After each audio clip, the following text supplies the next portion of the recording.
nessa porção final da aula, que é sobre os tratamentos, né? O que fazer para o tratamento do canal vertebral e para o tratamento do forame, basicamente das estenoses.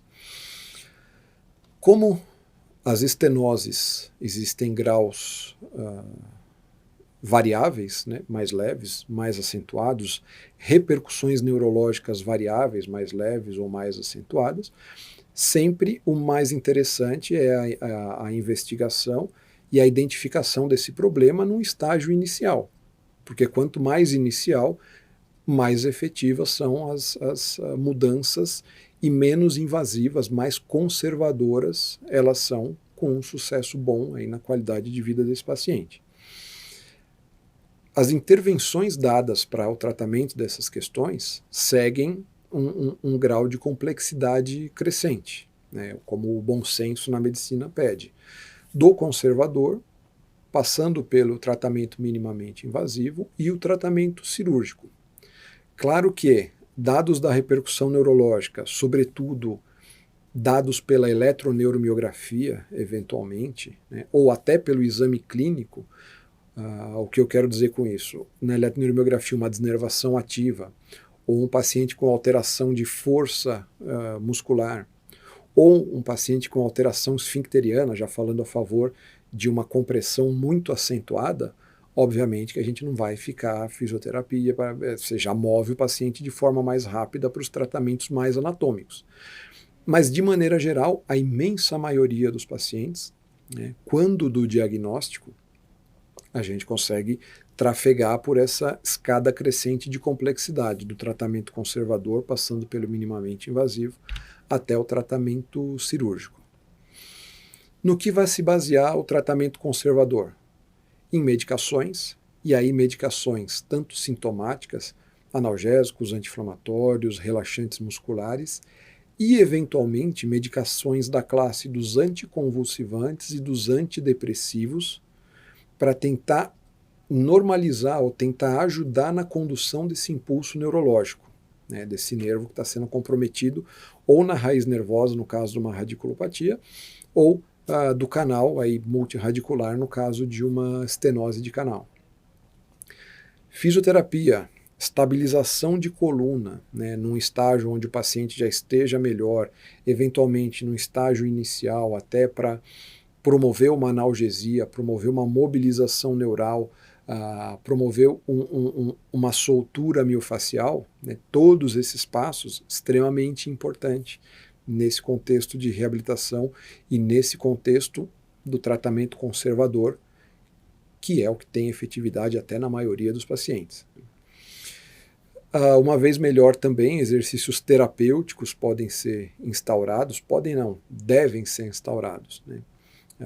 A gente tem que lembrar, eu costumo usar essa analogia com os pacientes de coluna, é que é muito comum na nossa cultura doenças crônicas, por exemplo, o paciente tem hipertensão arterial ou tem um hipotiroidismo. Ele usa uma medicação diária. No caso de problemas de coluna, são problemas crônicos. Até o último dia nessa terra a gente vai carregar a nossa coluna vertebral. Então, condições crônicas exigem tratamentos crônicos. Só que não inventaram ainda a pílula mágica que resolve a dor na coluna. Então, o remédio de longo prazo, né, o comprimido da pressão alta, comprimido do hipotireoidismo para a coluna, são os exercícios. Então, é um tratamento crônico, é a mudança de estilo de vida, que é a parte mais difícil, né? Vamos combinar que mudar hábito de vida é a coisa extremamente difícil. É muito mais fácil o paciente ir lá pegar, comprar uma medicação, tomar todo dia, do que mudar o hábito de vida. Mas, enfim, é o que é. As evidências científicas mostram isso. Exercícios terapêuticos de estabilização, de condicionamento, de coluna vertebral e global, são aquilo que tem a maior evidência de deixar a pessoa bem num tempo prolongado.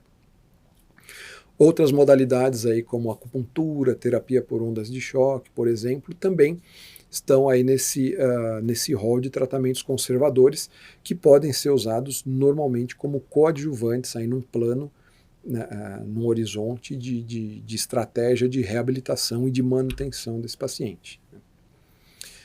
E aí, entrando um pouco mais no tema de tratamentos minimamente invasivos, falando de intervencionismo em coluna, que é mais a praia desse curso nosso, né, a parte informativa, nós temos algumas modalidades, né, de alguns procedimentos, alguns deles até já foram citados ao longo do curso, que são os bloqueios transforaminais, tanto lombar quanto cervical. O que é o bloqueio transforaminal?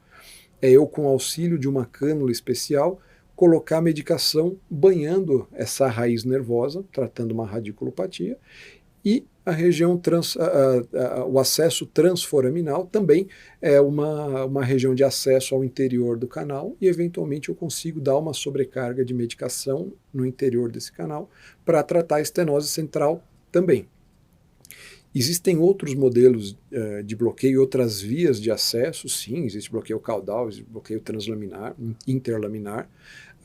Na prática clínica, eu gosto de usar o transforaminal pela seletividade do nível de abordagem. Eu consigo abordar diretamente se a estenose é L3, L4, L5, L1, eu consigo entrar exatamente nesse nível, né? Então é um tratamento minimamente invasivo, infiltrativo, que a gente pode usar para tentar melhorar esse tipo de dor do paciente. É paliativo, é uma coisa que o paciente sempre fala. Quanto tempo dura o bloqueio? É uma pergunta que o paciente sempre faz. A literatura diverge, tá? Mas assim, a efetividade, quando funciona, né? A gente está falando de medicina, nada é 100%, diverge de 2 a 8 meses. Quer dizer que depois de 2 meses eu vou ter que fazer outro, vou ter que ficar fazendo outro? Não. É muito importante a gente colocar na cabeça do paciente que esses procedimentos, e até a cirurgia, né, até o procedimento anatômico cirúrgico, é um passo no processo de reabilitação. Então, esse tipo de artifício minimamente invasivo, ele só faz sentido realmente no contexto maior de reabilitação. Eu uso esse tipo de procedimento uma vez que esse paciente tem um problema, tem uma qualidade de vida ruim. Por conta desse problema, ele não consegue progredir nos tratamentos, nos exercícios terapêuticos, para tentar melhorar essa dor. E aí, no segundo momento, que a gente vai para aquilo que deixa o cara bem por um tempo prolongado, que é a estabilização de coluna, que é a atividade, que é o fortalecimento, que é a estabilização. Então, assim, o procedimento pelo procedimento pode melhorar o cara por um ou outro mês ali, mas não é o sustentável, não é o mais inteligente a ser feito nesses casos.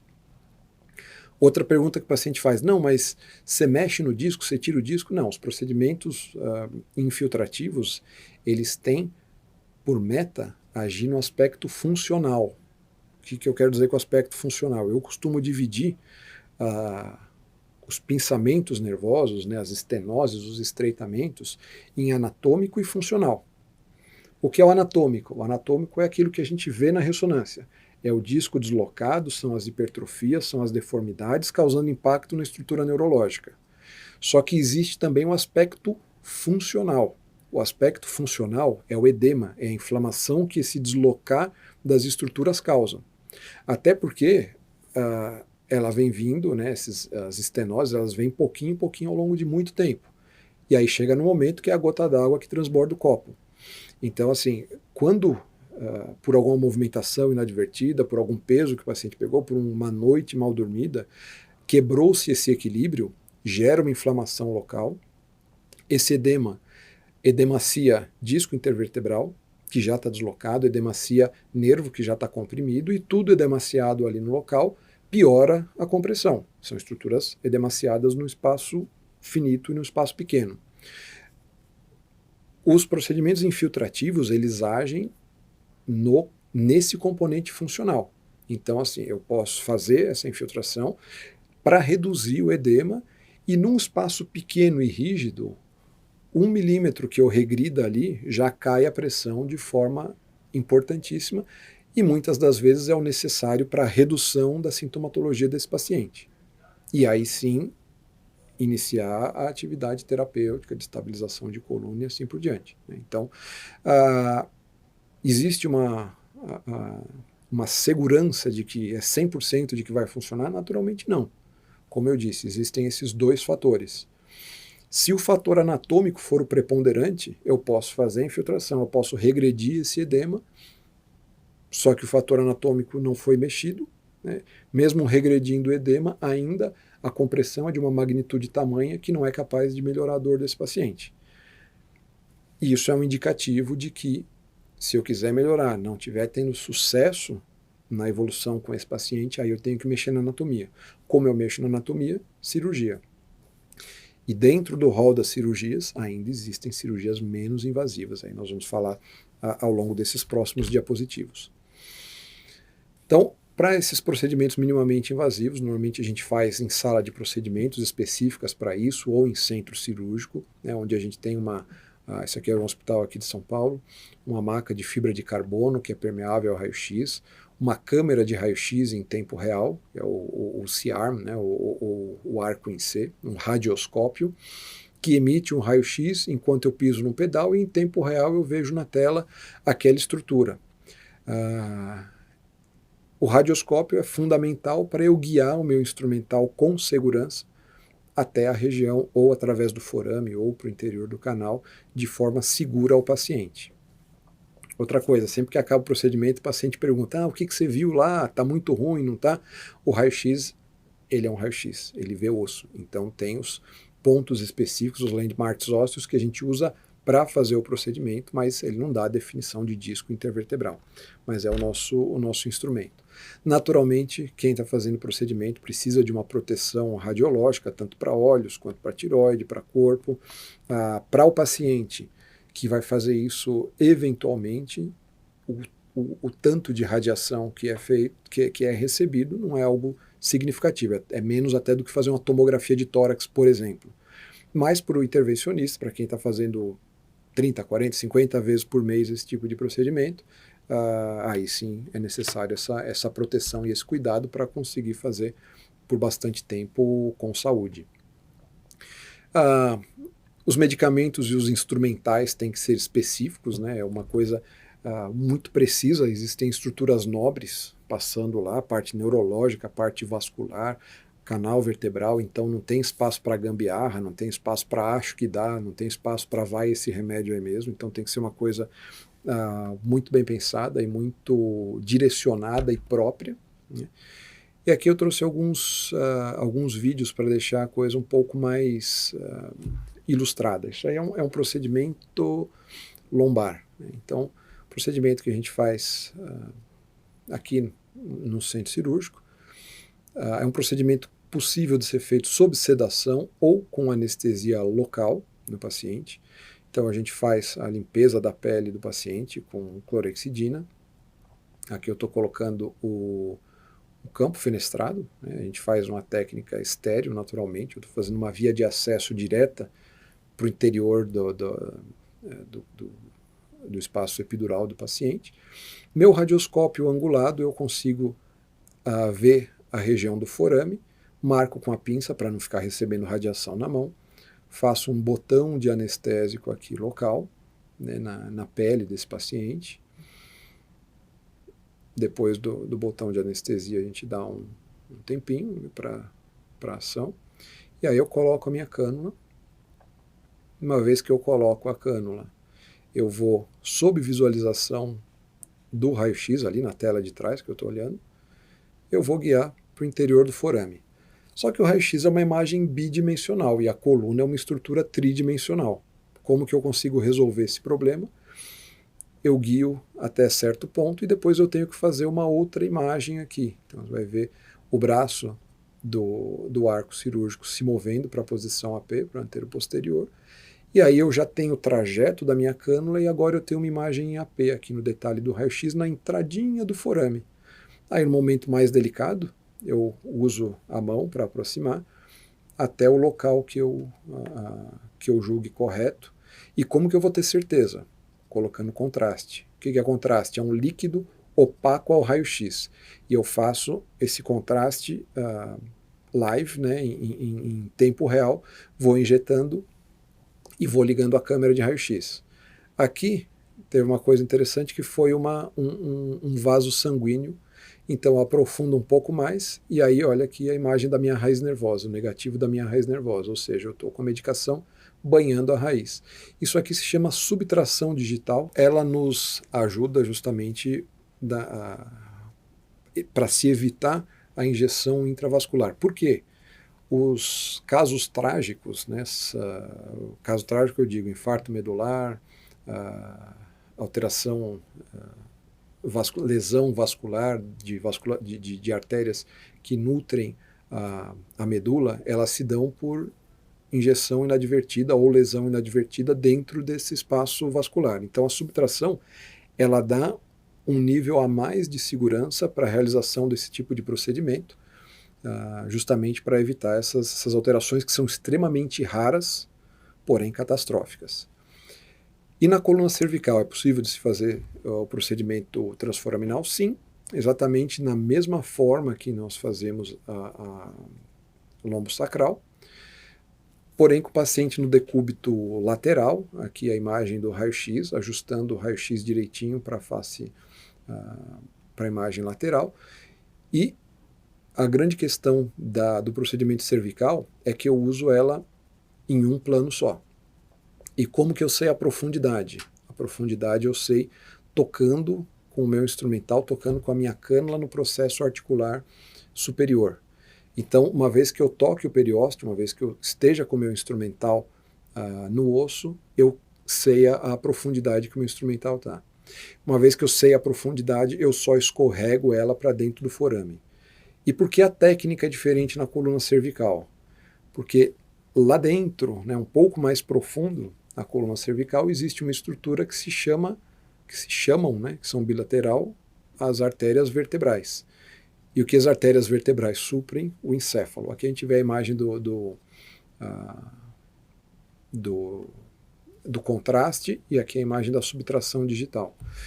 E, enfim, não preciso nem falar que uma lesão ou um infarto, né, uma injeção de um fármaco que tem a capacidade de causar o entupimento dessa artéria vertebral vai causar desfechos catastróficos.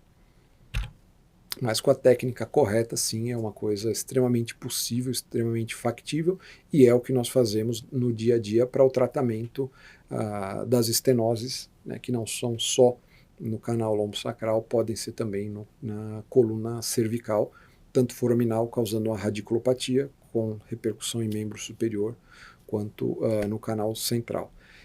Existe um parênteses aqui nos procedimentos cervicais, que acho que vale a pena o aluno também ter tido contato, que é na presença de mielopatia. O que é mielopatia? A compressão, normalmente por estenose de canal cervical, causando alteração de sinal, alteração inflamatória nessa medula. Então, quando existe alteração inflamatória compressiva, pela medula no nível cervical, trazer todo o comando para o resto do corpo, e o paciente estando sintomático, a conduta cirúrgica passa a ter um peso maior. Porque na evolução desse tipo de alteração, o paciente ele pode ficar com uma tetraparesia. Ou numa eventualidade de um acidente automobilístico, por exemplo, a coluna já está numa posição vulnerável, pode-se evoluir para uma paraparesia, por exemplo. Né? Então, quando existe a mielopatia, né, se a gente tiver que lembrar alguma coisa, coluna cervical, hérnia, estenose, a próxima pergunta é, como está essa medula? Tem ou não mielopatia? Não tem mielopatia? Legal, temos tranquilidade de fazer procedimentos infiltrativos, fisioterapia e tudo mais. Tem mielopatia? Opa, vamos observar esse paciente mais de perto, vamos ter um cuidado maior. Okay? E aí vamos falar um pouquinho de outras opções. Né? A gente sabe que existe um número enorme de devices para tratamento de coluna, mas existem alguns aqui que podem dar, no caso de estreitamento de coluna, um efeito paliativo. E um deles é o tal do espaçador interespinhoso, que eventualmente a gente pode ter algum contato com ele ou não. Né? Qual é a base desse tipo de tratamento, que é um tratamento percutâneo também? Aqui o paciente com uma estenose de canal em L4, L5, às custas da perda da altura discal, e aí, consequentemente, os processos espinhosos eles ficam muito aproximados um do outro. A ideia do espaçador interespinhoso é você passar uma peça metálica entre os processos interespinhosos, e você, digamos que o processo interespinhoso está aqui, você levantar um pouco a altura desse processo interespinhoso para tentar causar um alívio de pressão no interior do canal. É um procedimento um pouco mais invasivo, né? Eu deixo até o material implantado no interior desse canal, mas no caso desse paciente específico, era um paciente que tinha uma cardiopatia extremamente grave, com uma complicação, né, para você, um risco cirúrgico muito grande, um risco anestésico muito grande. Então a gente optou por tratar ele de uma forma um pouco menos invasiva, com uma sedação, né, sem uma anestesia geral, com o mínimo de intervenção e com o mais rápido reabilitar possível, tentar causar esse aumento do espaço ali. E realmente, assim, essa aqui é a imagem do final do procedimento cirúrgico, traçando uma linha aqui nos platôs vertebrais, a gente vê que ele aumenta a angulação. Então, é para todo mundo? Não é para todo mundo, mas são técnicas que nós podemos usar para tentar aumentar esse espaço no interior do canal. E vale a pena a gente saber que tem algumas técnicas diferentes, porque eventualmente a pessoa pode acabar se deparando com isso. Existem algumas outras técnicas que entram aí no balaio das discoplastias, que é a retirada do material discal sobretudo aquele que causa a compressão. Isso que nós estamos vendo é um deslocamento discal, causando a impressão sobre a raiz nervosa. E aí existem várias técnicas para eu tentar retirar algum material do interior desse disco, e, consequentemente, retirando esse material, o disco regrida, nem que seja poucos milímetros, para causar para reduzir essa compressão na raiz nervosa, né? Esse é um equipamento chamado decompressor. Basicamente, ele é uma espiral no interior de uma cânula, e essa espiral ela vai rodando e aí você vai fazendo pertuitos nesse disco intervertebral. E depois que você retira o material, esse espaço causado dentro do disco vertebral vai ser preenchido, né, pelo disco que acabou remanescendo no local, e tentando regredir um pouquinho esse deslocamento.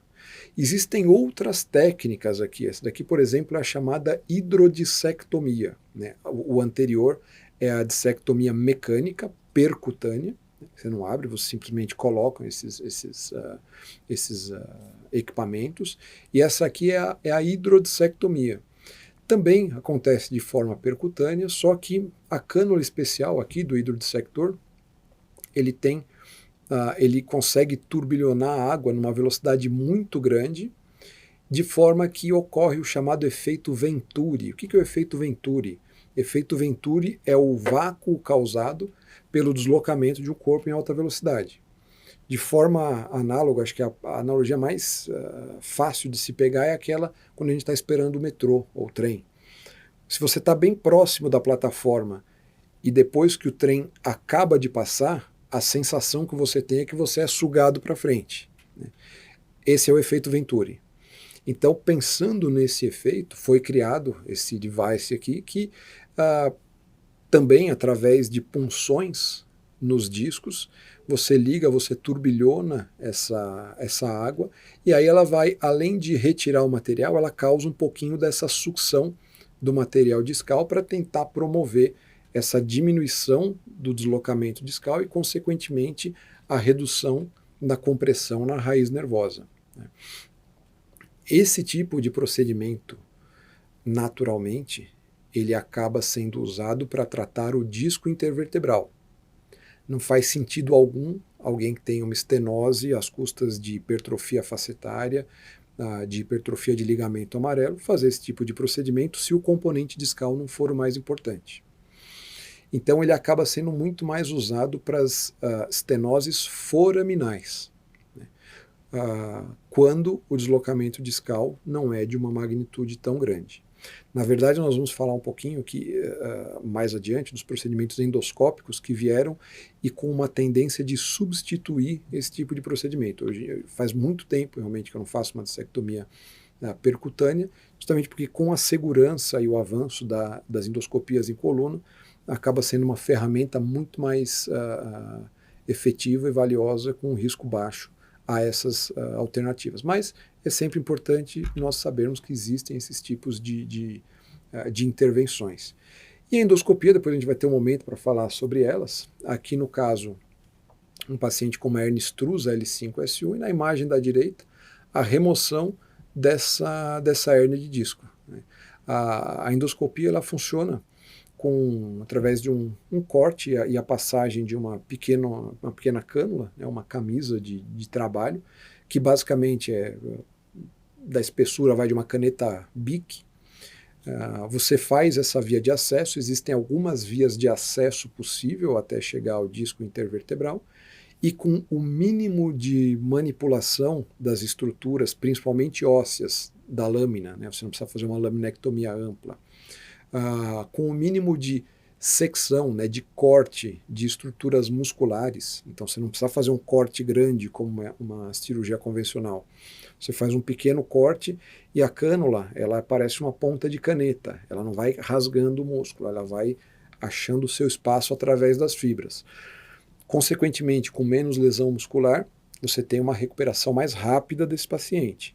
E aí, uma vez que você posiciona essa cânula, essa camisa de trabalho, você consegue passar uma ótica, uma câmera, e existe um percurso que você faz lateralmente a essa câmera, que você passa todo o seu instrumental ali, e através desse instrumental delicado, você vai com visualização em tempo real na televisão, como uma endoscopia qualquer intraabdominal, por exemplo, e aí você consegue passar uma broca, abrir um pouco o espaço ósseo, você consegue passar tesoura, você consegue passar o Kerrison, consegue passar pinças, que você consegue retirar, mantendo e preservando o máximo possível da anatomia original de fábrica desse paciente.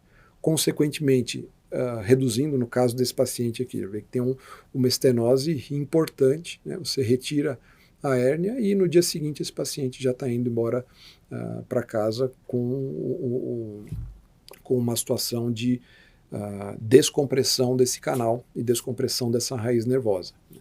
Lógico que existe aí sim, né? Nós estamos agindo naquele componente anatômico, né? Então, apesar de ser um procedimento muito mais delicado, mais rápido que uma cirurgia convencional, eu estou mexendo na anatomia, então existe um rol de efeitos adversos possíveis maiores, existe um cuidado no pós-operatório diferente também, mais delicado, mas é uma alternativa que tem se mostrando cada vez mais útil conforme vai se apurando a técnica, conforme vai se aumentando a sua aplicabilidade, conforme vai se aumentando o domínio por parte dos grupos que fazem esse tipo de intervenção, como algo que daqui a alguns anos vai ser totalmente popular para você operar essas hérnias de disco, esses deslocamentos discais. Então a endoscopia de coluna é importante a gente lembrar da existência dela.